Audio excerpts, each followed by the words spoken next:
അപ്പോൾ നമ്മുടെ അടുക്കളയിലെ പാർട്ട് 2 വീഡിയോയിലോട്ട് എല്ലാവർക്കും സ്വാഗതം. പിന്നെ റൊട്ടി ഉണ്ടാക്കി കഴിയുമ്പോൾ നമ്മുടെ സ്റ്റൗവിൻ്റെ ചുറ്റിനും ആകെപ്പാട് കുളമാകും. പിന്നെ അതൊക്കെ ഞാൻ തുടച്ച് മാറ്റിയിട്ടുണ്ടായിരുന്നു. പിന്നെ ചോറൊക്കെ ഒരു പാത്രത്തിലോട്ട് എടുത്ത് മാറ്റി വെച്ചിട്ട് ചട്ടിയും കലമൊക്കെ കഴുകുകയാണ്. കാരണം രാവിലെയുള്ള എളുപ്പപ്പണിക്ക് വേണ്ടി കേട്ടോ. കാരണം അടുക്കളയൊക്കെ ഇങ്ങനെ വൃത്തിയായിട്ട് ഇടുമ്പോൾ രാവിലെ എഴുന്നേച്ച് കാണുമ്പോൾ ഒരു പ്രത്യേക സന്തോഷം മനസ്സിന്.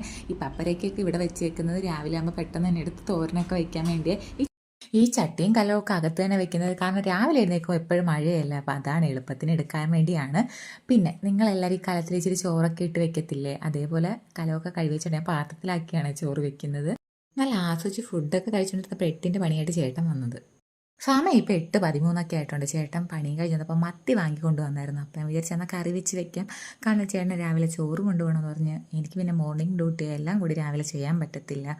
അപ്പോൾ ഞാൻ എന്തെടുത്ത് പെട്ടെന്ന് തന്നെ എല്ലാം ക്ലീൻ ചെയ്തെല്ലാം ചടപടേന്നായിരുന്നു കേട്ടോ കാര്യങ്ങളൊക്കെ. പെട്ടെന്ന് തന്നെ മുളകൊക്കെ ഇട്ട് കറിയും വെച്ച് പിന്നെ സാമ്പാറിൻ്റെ കഷ്ണങ്ങളൊക്കെ അരിഞ്ഞും വെച്ച് പിന്നെ കുറച്ച് മത്തിയെടുത്ത് വറുക്കാനുമായിട്ട് മസാലയൊക്കെ പുരട്ടി വെച്ചിട്ടുണ്ടായിരുന്നു. കാരണം ഫ്രിഡ്ജിൽ വയ്ക്കുമ്പോൾ എല്ലാം നല്ലപോലെ പിടിച്ചിരിക്കുമല്ലോ. അങ്ങനെ ഇതെല്ലാം റെഡി ആയിട്ടുണ്ട്. ഇതെല്ലാം സാമ്പാറിൻ്റെ കഷ്ണങ്ങളൊക്കെ എടുത്ത് ഫ്രിഡ്ജിൽ വെച്ചിട്ട് ഞാനും ഇറങ്ങട്ടെ. ടാറ്റാ.